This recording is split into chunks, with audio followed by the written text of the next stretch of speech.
Oke, welcome back to my channel. Semoga sehat dan sukses terus buat teman-teman semuanya yang sudah subscribe dan like video ini. Jadi sebelum kita lanjut teman-teman ya, kita update market dulu. Di sini Bitcoin terjun 6%. Ini tinggi banget teman-teman ya dalam 24 jam terakhir ini ya. Karena harganya di ratusan dolar ya. Jadi kalau 6% ini let's say $1.000 per 1%. Jadi kurang lebih Bitcoin ini sudah koreksi hampir $7.000 dalam 24 jam ya.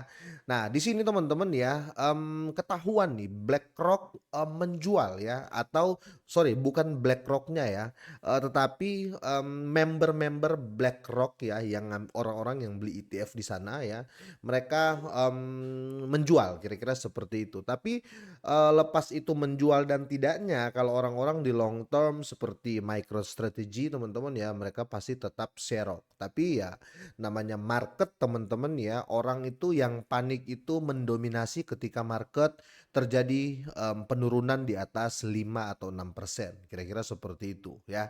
Apa yang terjadi teman-teman yang saat ini yang kita lihat saat ini, market cap kripto ya terjun juga hampir 6% ya. Overall market kripto 5,86% ya. Sekarang berada di 3,28 triliun. Tetapi kalau kita lihat di average crypto RSI teman-teman ya, ini sudah masuk di oversold ya. Jadi masih ada kemungkinan teman-teman ya, harga akan naik lagi di atas 100.000 karena ini sudah oversold ya. Bisa dibilang orang-orang sudah capek menjual, sudah mau memasuki ke sana ya, kira-kira seperti itu. Oke, sebelum kita lanjut ya teman-teman ya, kita lihat altcoin. Apakah cuma Bitcoin di sini? Tentu saja tidak. Karena kalau kita lihat di sini altcoin semua pada mengikuti dan tinggi semua penurunannya ya. Apalagi kalau kita lihat untuk di sektor memes coin ya. Kalau kita lihat di sektor meme coin ini merah semua dalam 24 jam ya. Teman-teman bisa lihat di sini apalagi SPX ya. SPX ini turun di 17% ya, dan useless ya 13%, pokoknya rata-rata terjun besar ya untuk di sektor meme coin. Tapi sekali lagi ya, saya mau ingetin ke teman-teman semuanya, ketika market terjadi koreksi saat ini yang perlu kalian perhatikan adalah Bitcoin ya. Karena jangan sampai kalian berpikir wah, contoh nih ya, kalian tidak pegang Bitcoin, kalian pegang yang meme coin ya, tiba-tiba terjadi koreksi seperti ini, kalian langsung ngejudge, oh meme coin yang saya beli ini jelek, oh altcoin yang saya beli ini jelek.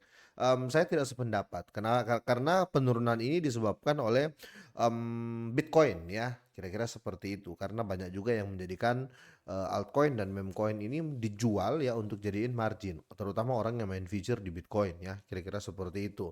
Oke, di sini teman-teman ya agak menakutkan karena ada info terbaru kalau kita lihat di berita terupdate teman-teman ya. Strategis Bloomberg ya, dia peringatkan harga Bitcoin ini bisa anjlok 50%. Kalau kita lihat untuk harga saat ini ya, di angka 96 ribuan, let's say 97, kalau anjlok 50%, paling mainnya di 56.000 sampai 60.000 ya. Kalau terjadi hal seperti itu ya, otomatis di akhir tahun ini bakal bir ya. Tapi kalau Bitcoin tidak bertahan di atas 100.000, ceritanya seperti itu ya. Karena yang menganalisis ini adalah ahli-ahli ya, kira-kira seperti itu. Tapi saya selalu percaya teman-teman ya, belum ada orang yang bisa prediksi ya, market atau harga kripto itu 100% telak ya, belum ada sampai saat ini. Jadi segala kemungkinan tetap terjadi ya. Tapi di sini kita patut perhatikan update-update berita ya, karena FOMO itu masih 90% masih sering terjadi di dunia jual beli ya. Mau dijual beli apapun itu tetap FOMO itu selalu ada ya, atau fear of missing out, kira-kira seperti itu. Takut ketinggalan lah ya, kira-kira gitu. Nah, di sini McGlone soroti $100.000 sebagai support krusial untuk Bitcoin ya. Mike McGlone di sini senior commodity ya strategi ya di Bloomberg Intelligence, dia baru-baru ini menegaskan ya dalam sebuah podcast ya bahwa level $100.000 ya harga Bitcoin merupakan support yang sangat-sangat signifikan bagi Bitcoin ya. Kalau 100.000 aja jadi support teman-teman, berarti kalau di bawah 100.000 sampai anjlok ya, ini bisa menjadi support baru lagi ya, kira-kira seperti itu. Yang pasti di bawah 100.000 ya. Di sini jika level 100.000 ini ambruk itu akan menandai berakhirnya era harga Bitcoin 6 digit ya, sebuah simbol yang selama ini identik dengan volatilitas yang tinggi. Nah, di sini harga Bitcoin belakangan ini turun 20% dan kondisi tersebut sangat mungkin memberi dampak negatif pada sentimen pasar ya. Dan di sini McGlone dia menambahkan ya kritik keras keadaan pasar dengan mengatakan bahwa selain sekitar 300 miliar dolar stablecoin yang mengikuti nilai US Treasury ya, tidak ada aset lain yang benar-benar, merefleksikan ya sesuatu yang fundamental. Karena mereka selalu membandingkan korelasi teman-teman ya, mereka selalu membandingkan korelasi Bitcoin itu dengan S&P 500 ya. Kalau kita berbicara S&P 500 ya teman-teman tahu sendiri ya, itu adalah gabungan dari seluruh aset ya, seluruh aset stok kira-kira seperti itu ya, yang digabungkan jadi satu. Makanya kebanyakan orang langsung ambil korelasinya ya, korelasinya S&P 500 ya, jadi sudah nggak hitung satu persatu ya dengan Bitcoin, kira-kira seperti itu.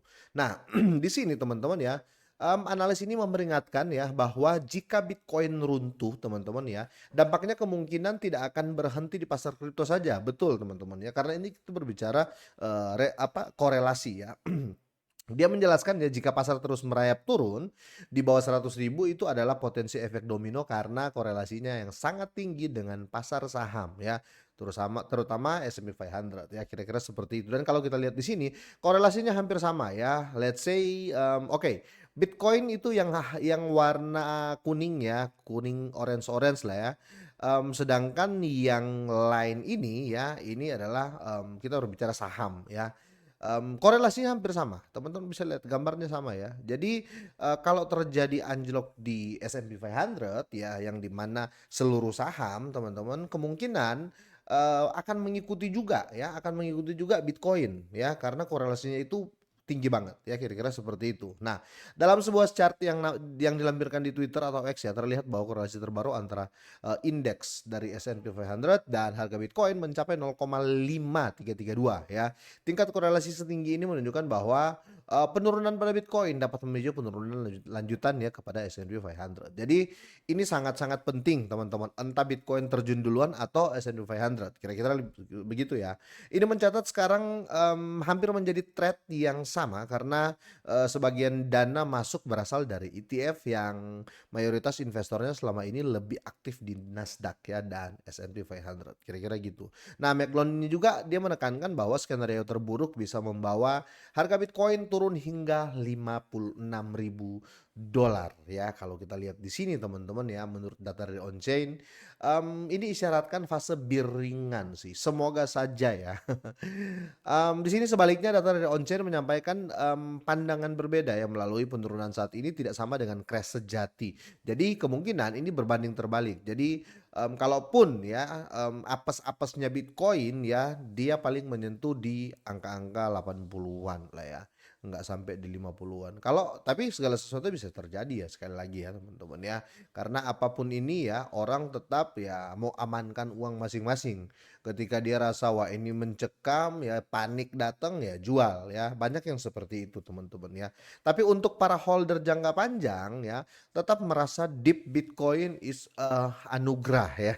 Jadi seperti, apa namanya, orang-orang yang long term ya lah ya, yang mau nge-hold Bitcoin itu ya, mereka melihat harga Bitcoin kalau turun itu anugerah ya, mereka malah berharap seperti itu untuk, nyerok lagi ya. Karena kenapa ya, karena kita berbicara back to supply ya, supply yang terbatas dan ya tinggal sini ya, sirkulasi supply-nya, sudah let's say sudah 20 jutaan, 1 juta ada di, Satoshi Nakamoto ya, dan belum yang lain-lain yang hilang-hilang, kira-kira seperti itu. Jadi kemungkinan besar teman-teman nih ya, bisa terjadi apa yang, diprediksikan oleh McGlone teman-teman ya, dari Bloomberg ya, bisa saja tidak terjadi ya. Yang pesan saya semoga kalian nonton sampai akhir ya. Pesan saya kalau kalian punya ya, punya altcoin saat ini ya, entah XRP, Hyperliquid dan lain-lain ya, ataupun kalian punya meme coin ya, Shiba, Pepcoin, Dogecoin ya, kalian jangan panik ya, kira-kira seperti itu. Itu pesan saya.